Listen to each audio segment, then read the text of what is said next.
Berdasarkan kisah nyata, pada tahun 1977, sebuah acara TV pernah mengundang seorang mantan penipu ulung bernama Frank Abagnale. Orang-orang dibuat kagum dengan sosoknya. Karena sewaktu masih berumur 17 tahun, Frank berhasil menyamar jadi pilot di salah satu maskapai ternama Amerika. Lalu mencetak ribuan cek palsu dengan total kerugian mencapai $4 juta. Lebih gilanya lagi, setelah bosan menyamar jadi pilot, Frank diterima kerja sebagai dokter anak di sebuah rumah sakit. Dan tak lama kemudian, ia juga lolos sebagai jaksa muda. Sampai akhirnya ditangkap oleh salah satu agen FBI bernama Carl Hanratty.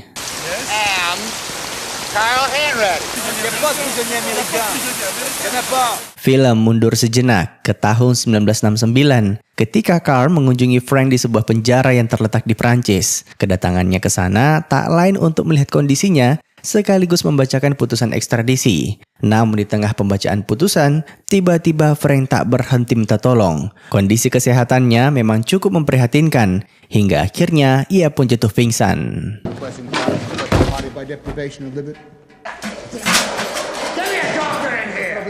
Frank, if you can hear me, don't worry, I'm going to take you home in the morning. Carl marah besar. Pemerintah Prancis dianggap tidak bertanggung jawab karena membiarkan Frank sakit selama berhari-hari. Namun di tengah pertikaian, orang yang baru saja mereka angkut ke ruang perawatan tiba-tiba hilang.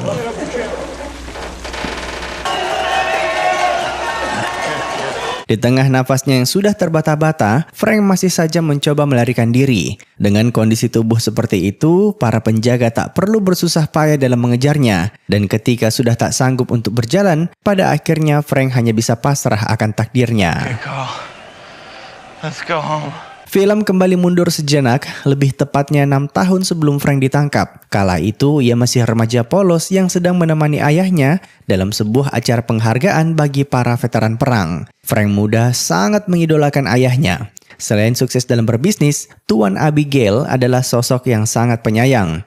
Kala itu, keluarga kecil mereka benar-benar terlihat sempurna. Setiap Natal, ayahnya bahkan selalu menceritakan bagaimana dia bisa bertemu dengan ibunya yang ternyata berkewarganegaraan Prancis.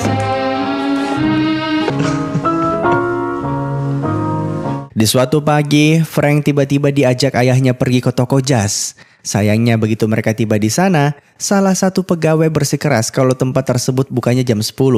Masalahnya, Tuan Abigail sepertinya sedang terburu-buru dan agar bisa mendapatkan barang yang diinginkan, ia pun mulai menyogok si pegawai toko dengan cara yang sangat halus. Secara tidak langsung, disinilah awalnya Frank belajar cara memanipulasi orang. Is this yours? I just found it in the parking lot. Must have slipped right off your neck. Dari sana, Frank kemudian diminta ayahnya untuk berpura-pura jadi supir. Rupanya, pagi itu Tuan Abigail ingin mengajukan pinjaman di bank.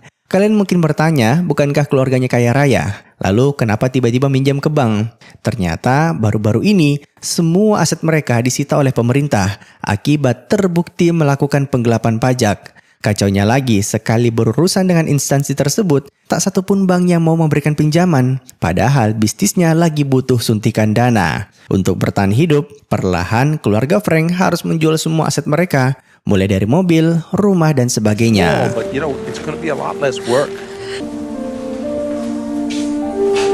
Walaupun kehidupannya harus berubah, Frank masih bisa tersenyum lebar. Mungkin itulah alasan mengapa ayahnya sangat bangga padanya. Anyway, ketika menginjak usia 16 tahun, Frank dibukakan rekening oleh ayahnya, berisikan $25. Dan itu nilai yang lumayan di tahun 1960-an. Didn't got my name there, huh?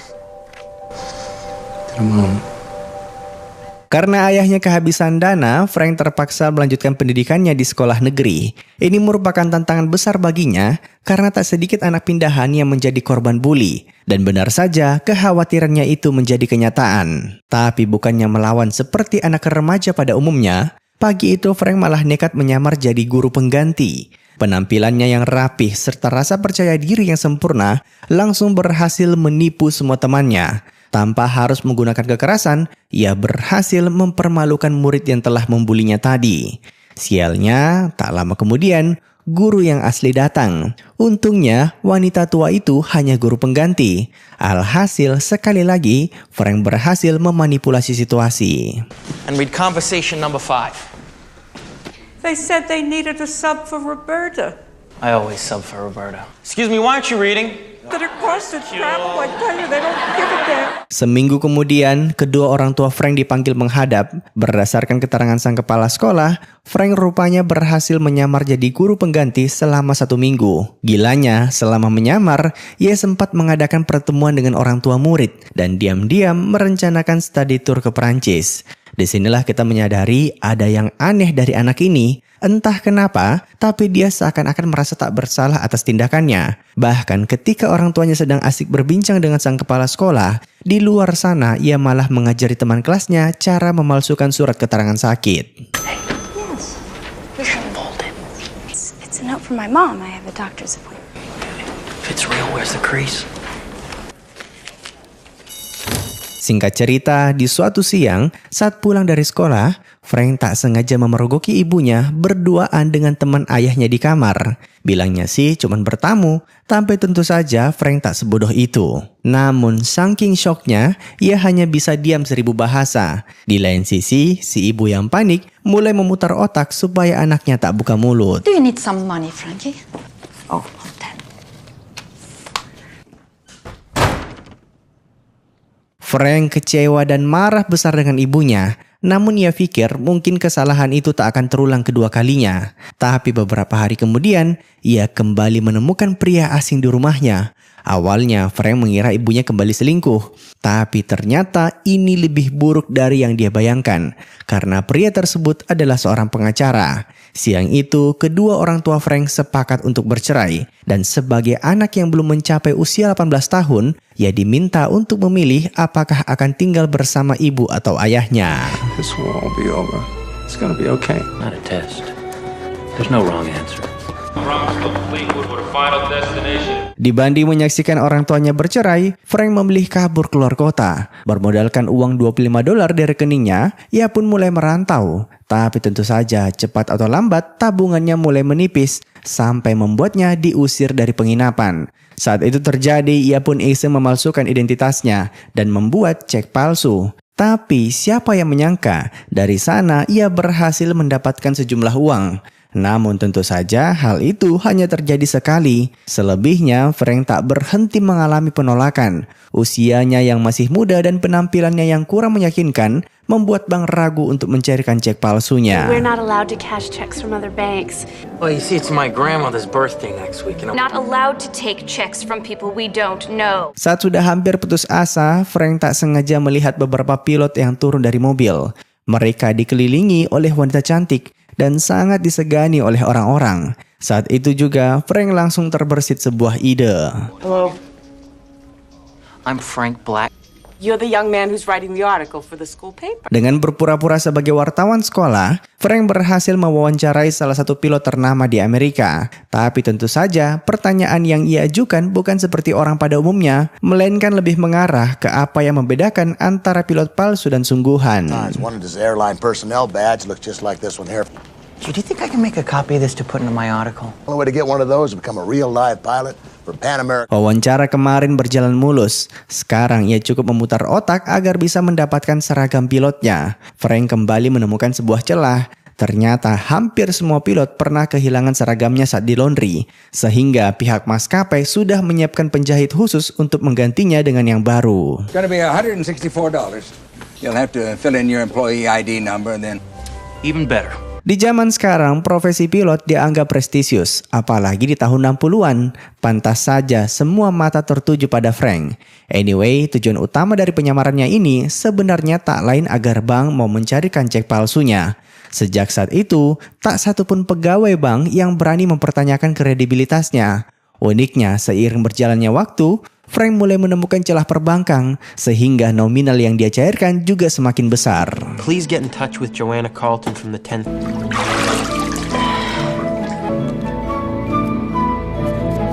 Walaupun sudah dibuat semirip mungkin, cek yang Frank gunakan tetap saja palsu. Sehingga setiap kali melakukan pencairan, ia selalu mengalihkan perhatian sang teller dengan melontarkan rayuan. You have the most beautiful eyes I have ever seen.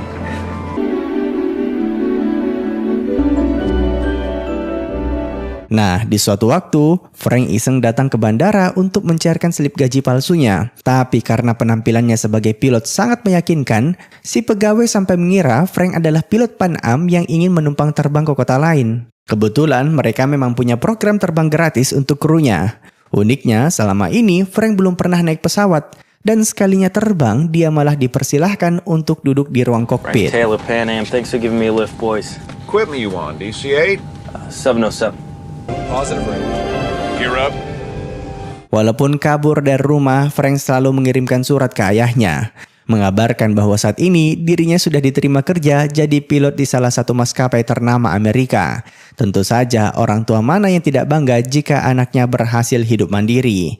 Singkat cerita, agar bisa mencairkan uang lebih banyak, Frank sengaja mengencani salah satu pegawai bank. Dengan begitu, ia bisa mendapatkan semua informasi yang dibutuhkan, mulai dari alur pencairan cek sampai dengan cara untuk menguji keasliannya. So where do the checks get routed to? Nobody ever asked me that before. Ternyata untuk menguji keaslian cek, bank hanya menggunakan mesin bernama MICR. Uniknya, mesin itu berhasil Frank dapatkan dari salah satu acara lelang. Dan sejak saat itu, pemalsuannya semakin masif, sampai terendus oleh FBI. Cuman hingga saat ini mereka masih kesulitan untuk melacaknya, karena Frank mencairkan ceknya dari berbagai wilayah yang berbeda. Semua itu berkat fitur terbang gratis yang dia peroleh dari pihak maskapai. Di lain sisi, Agent Carr semakin kesulitan untuk memecahkan kasus ini karena tak satupun dari rekannya yang menanggapinya dengan serius. You want to talk to my wife. Singkat cerita, Frank mengundang ayahnya makan siang di sebuah restoran bintang 5. Dengan bangga, ia kemudian menyerahkan sebuah kotak berisikan kunci mobil mewah, seperti yang dulu ayahnya kendarai. Frank berasumsi ibunya selingkuh karena mereka jatuh miskin. Ia pun berharap harta yang dimilikinya sekarang bisa membalikan keadaan. Sepertinya, Frank belum juga sadar bahwa tidak semudah itu memperbaiki sebuah pernikahan. Don't worry, I'm not gonna let it go without a fight. Since the day we met. Beberapa waktu kemudian, Agent Carr mendatangi salah satu penginapan yang sempat mencairkan cek palsu milik Frank. Tapi setibanya di sana, sang pemilik penginapan malah bilang kalau orang yang memberikan cek tersebut sedang menginap di kamar 201. Tanpa basa-basi, Agent Carr langsung mendobrak masuk ke dalam. Tapi bukannya panik karena tertangkap basah, Frank malah kembali menyamar. Hands on your head. Oh, that's the new IBM Selectric. Put Got over 200 checks here. Hands of on your head! My name's Alan, Barry Allen, United States Secret Service. Your boy... Bisa-bisanya anak muda ini ngide untuk menyamar jadi agen khusus. Awalnya, Carr ragu dan meminta Frank agar segera menunjukkan identitasnya. Tapi sebelum dompetnya dibuka, Frank mengajak Carr untuk melihat keluar jendela dan mengatakan rekanku sudah berhasil menangkapnya. Padahal aslinya kakek tua yang masuk ke mobil itu adalah tetangganya sendiri. Do me a favor, take a look outside. Look out the window. Old guy almost pissed in his pants when I came through the door. PD again, I don't want people walking through my crime scene. Setelah berhasil mengelabui Carr, Frank kemudian keluar dari kamar itu sambil menenteng mesin cetak palsunya. Bilangnya sih ingin mengamankan barang bukti. Dan Carr sama sekali tak curiga, apalagi sejak tadi Frank menitipkan dompetnya ke dia. Tapi berselang beberapa menit kemudian, ia pun mulai merasa ada yang tidak beres. Dan begitu dompet tersebut dibuka, isinya ternyata... You hang on to it for a minute, I trust you.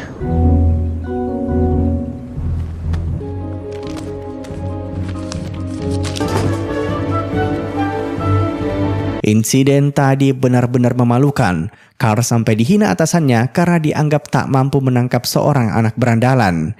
Beberapa waktu kemudian, aksi gila Frank akhirnya terendus oleh media. Maskapai Pan Am mulai sadar kalau ada seseorang yang menyamar jadi co-pilot demi terbang gratis keliling Amerika. Media sampai menjulukinya sebagai James Bond udara. Tapi bukannya takut karena aksinya terbongkar, Frank malah bangga karena disandingkan dengan sosok James Bond. Did you say Bond. James Bond.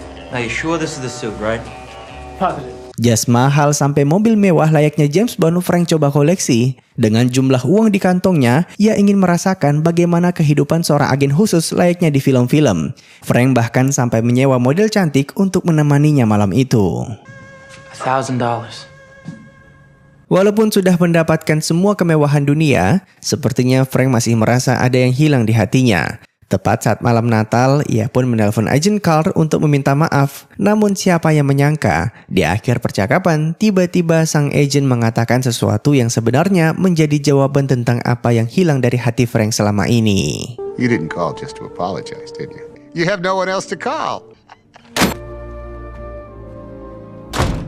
Saat asik sarapan di restoran, tiba-tiba salah satu pramusaji tak sengaja melihat berkas yang Agent Carr sedang selidiki. Di sana tertulis nama Barry Allen, yang merupakan identitas asli dari salah satu superhero. Namun karena tak pernah baca komik, selama ini Agent Carr mengira itu adalah nama asli Frank. Nah, begitu tahu kebenarannya, ia pun langsung sadar kalau selama ini targetnya adalah seorang remaja yang belum menginjak usia 18 tahun.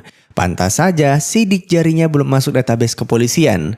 Untuk menemukan identitas aslinya, FBI pun mulai mencari orang tua yang pernah melaporkan kehilangan putranya. Come on, ma'am. Were the FBI agents who called? A juvenile by the name of Frank Abagnale Jr. Sepertinya ibu Frank sudah menikah dengan selingkuhannya. Dan uniknya ketika dikatakan anaknya telah memalsukan cek, ia malah meminta FBI untuk memakluminya karena menganggap Frank butuh duit untuk bertahan hidup. Supaya anaknya lepas dari jerat hukum, si ibu pun menawarkan untuk melunasi semua kerugian yang ditimbulkan oleh putranya. Tapi disinilah ia baru sadar berapa sebenarnya nominal yang Frank sudah cairkan sejauh ini.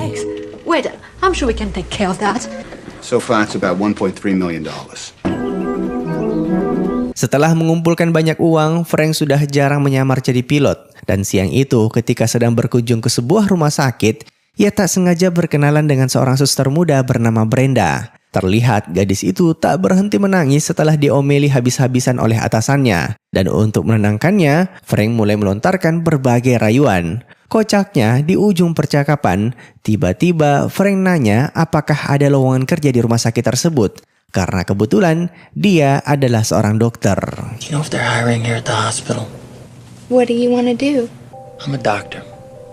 Ya, jika surat izin terbang maupun kartu identitas pilot saja bisa dia palsukan, apalagi cuman ijazah. Gilanya lagi, dalam memalsukan ijazahnya, Frank tak segan-segan untuk mengatakan bahwa dirinya adalah lulusan Harvard. Alhasil, pihak rumah sakit langsung menerima lamarannya, apalagi mereka sedang membutuhkan kepala pengawas ruang UGD. Dr. Connolly? Take roll every night. Yes, I will, Dr. Ash. Nurse Brown.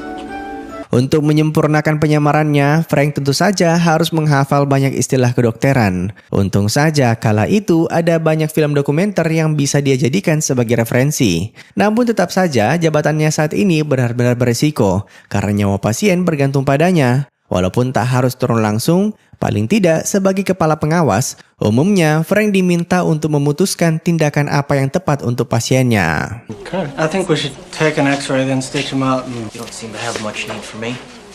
Carry on. Demi menemukan Frank, Agent Carr diam-diam mengunjungi kediaman Tuan Abigail. Tapi tentu saja, walaupun sudah dicecar dengan berbagai pertanyaan, ia tak kunjung mau memberitahukan di mana putranya berada saat ini. Sayangnya kebohongannya itu tak bertahan lama, karena di atas meja ditemukan setumpuk surat dari Frank, yang secara tidak langsung menjelaskan di mana persembunyiannya saat ini. Tanpa basa-basi, FBI langsung terbang ke kota yang dimaksud. Namun setibanya di sana, sepertinya Frank sudah kembali berpindah lokasi. Tapi paling tidak, Agent Carr sudah berhasil menemukan sebuah petunjuk yang sangat berharga.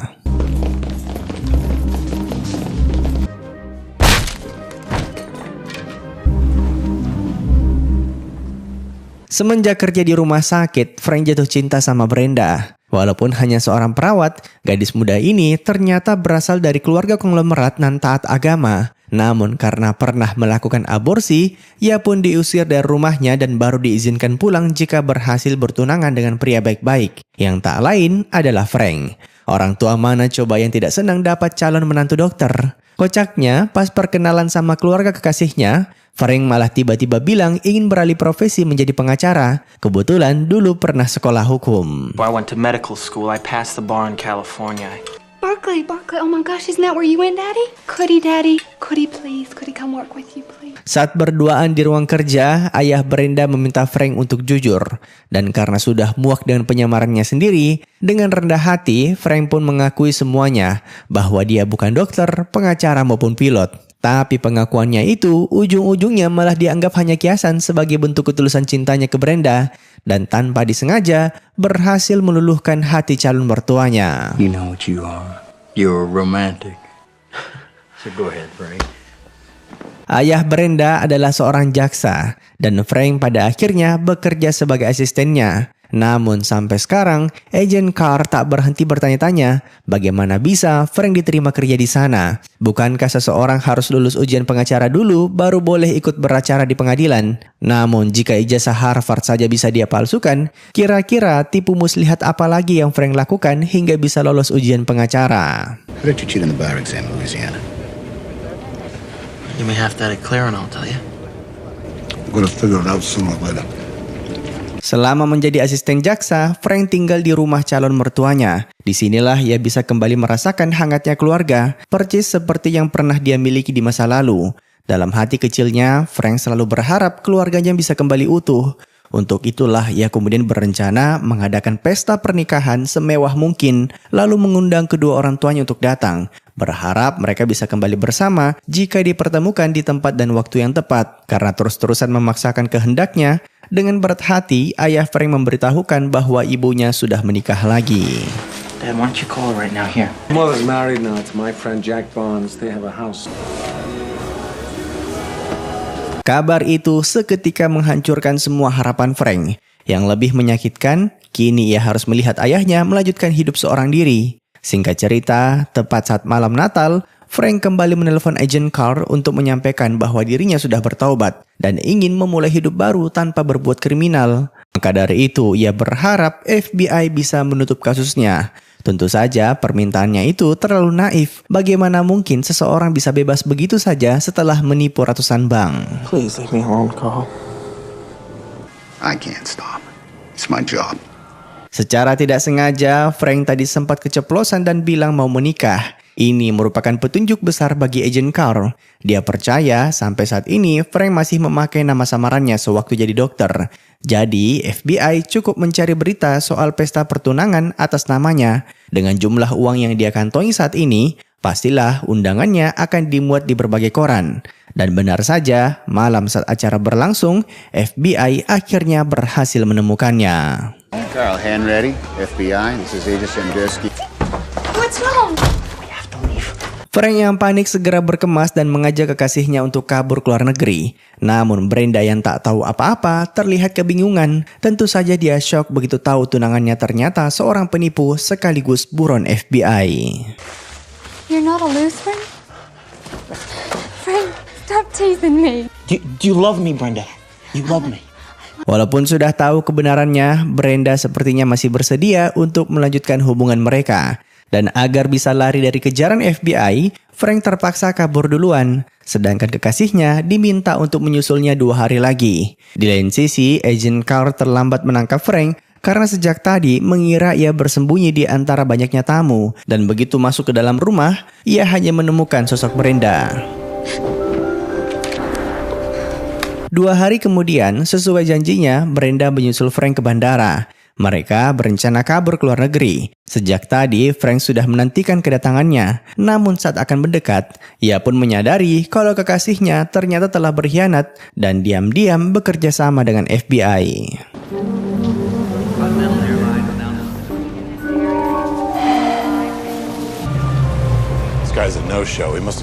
Entah apa yang ada di pikiran Agent Carr hingga membuatnya sangat yakin kalau Frank pasti akan kabur lewat bandara tersebut.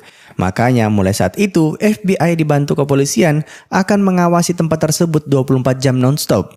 Firasat Carr memang benar. Bukannya cari rute lain untuk kabur, Frank malah berencana menantang balik si agen. Ia kemudian kembali menyamar sebagai pilot dan mulai merekrut 8 gadis cantik untuk ikut dalam program pelatihan pramugari. Today I'll be choosing 8 young ladies tour through Europe.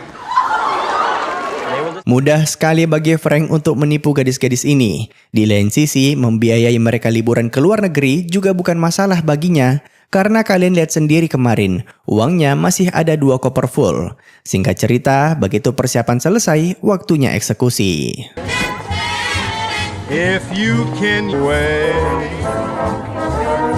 8 gadis cantik yang Frank pilih bukan wanita sembarangan. Pesonanya benar-benar membuat semua polisi terkecoh. Alhasil, tak satupun dari mereka yang menyadari kalau Frank sudah berhasil menyusup ke dalam. Tak sampai sana, sebelum lepas tandas, sempat-sempatnya Frank menelpon agent Carr dan berpura-pura melaporkan kalau di parkiran terdapat seseorang yang mirip dengannya. Tanpa basa-basi, semua pasukan pun dikerahkan untuk menangkap orang yang dimaksud. Tapi ternyata itu semua hanyalah jebakan. Don't shoot me. I'm just a driver. A man paid me $100. Pack up,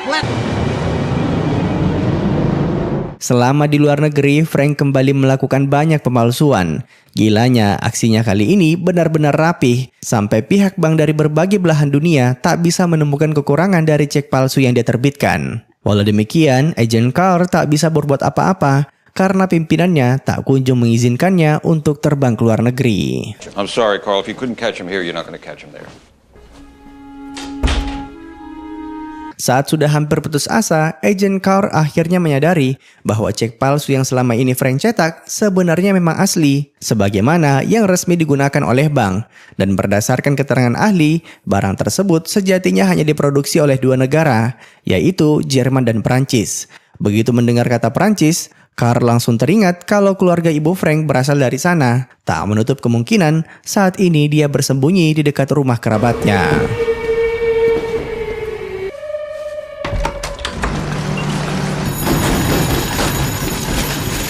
Tepat saat malam Natal, Frank dan Carr kembali bertemu. Seakan-akan mereka ditakdirkan untuk berbincang di malam tersebut. Namun bukannya takut, Frank malah terlihat girang akan kedatangannya. Mungkin karena dia yakin Carr datang ke sana tanpa surat perintah. Jadi walaupun sudah tertangkap basah, sejatinya ia tak bisa melakukan penahanan. You have a gun? No gun? No. No. I don't think there's anyone else out there. Walaupun sudah diwanti-wanti, Frank tetap tak mau percaya. Telepon gudang itu sempat berdering dan Carr mengaku itu dari kepolisian. Mereka mengancam akan menembak Frank jika mencoba kabur dari gudang tersebut. Don't make a mistake. Walk out that door, they're gonna kill you.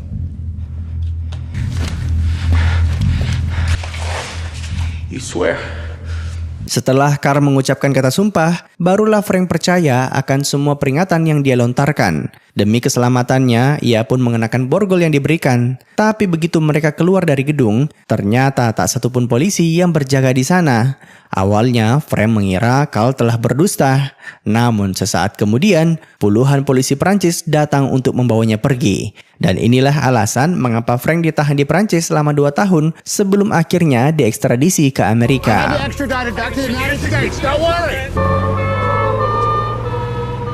Setelah bersembunyi sekian lama di luar negeri, Frank sepertinya sudah tidak sabar untuk pulang ke tanah air dan bertemu ayahnya. Sebenarnya sejak tadi Carr mencoba menghindari topik ini, namun berhubung pesawat mereka sudah akan mendarat, dengan berat hati ia pun menjelaskan kalau ayahnya sudah meninggal dunia akibat jatuh dari tangga.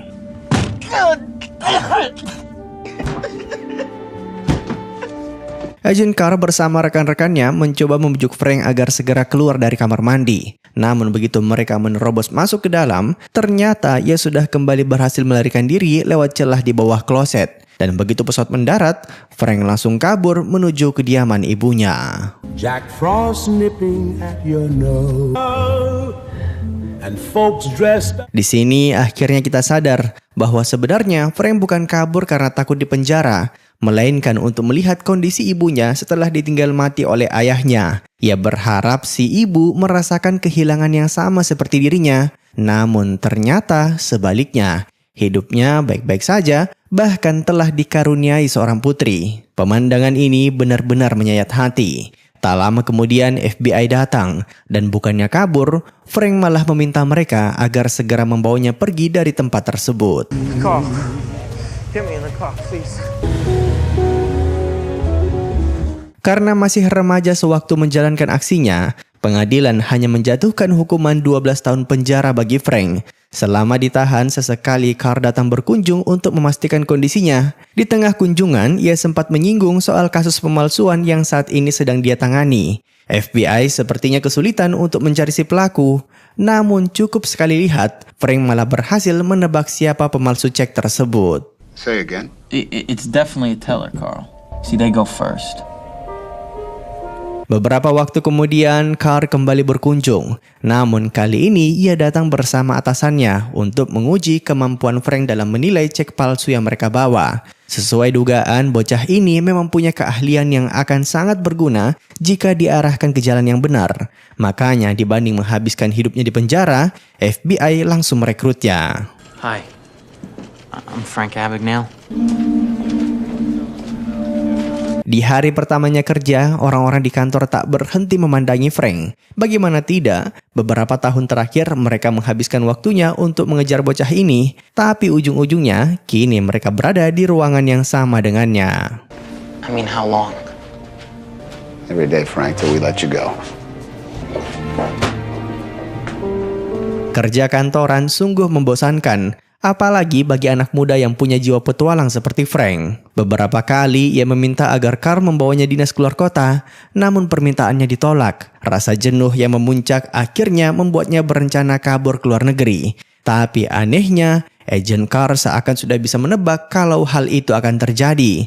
Saat di bandara, ia pun melontarkan beberapa nasihat. Jujur saja, Frank sudah dia anggap seperti anaknya sendiri, dan Carr sadar bahwa bocah ini cuma bosan. Makanya dibanding melarangnya pergi, ia cuma memintanya agar kembali ke Amerika tepat saat hari kerja tiba. I'm going to try to stop you, because I know you'll be back on Monday. Singkat cerita, ketika Senin pagi, Frank tak kunjung datang ke kantor. Carr mulai khawatir. Masalahnya, kalau dia beneran kabur, pemerintah akan menambah hukumannya berkali-kali lipat. Dan ketika sudah hampir putus asa, orang yang dicari-cari akhirnya muncul. Sesuai dugaannya, sejak awal bocah ini hanya butuh seseorang untuk mengarahkannya ke jalan yang benar. Nah, uniknya, di akhir film, akhirnya Frank menjawab bagaimana ia bisa jadi pengacara. Ternyata dirinya memang benar-benar lulus ujian, walaupun cuma belajar hukum selama 2 minggu. Hal ini membuktikan seberapa jenius dirinya. I didn't cheat. I studied for 2 weeks and I passed. Di akhir film, kita diberitahu bahwa selama bekerja di FBI, Frank berhasil memecahkan ribuan kasus pemalsuan. Bahkan dialah yang menciptakan sistem keamanan perbankan seperti yang kita rasakan saat ini. Atas jasanya, perusahaan-perusahaan tersebut membayar Frank puluhan miliar setiap tahunnya. Siapa yang menyangka, pada akhirnya ia berhasil jadi miliuner dengan cara yang halal. Dan dengan begitu, film pun tamat. Terima kasih telah menonton. Sampai jumpa di film selanjutnya. Jangan lupa komen, like, dan subscribe.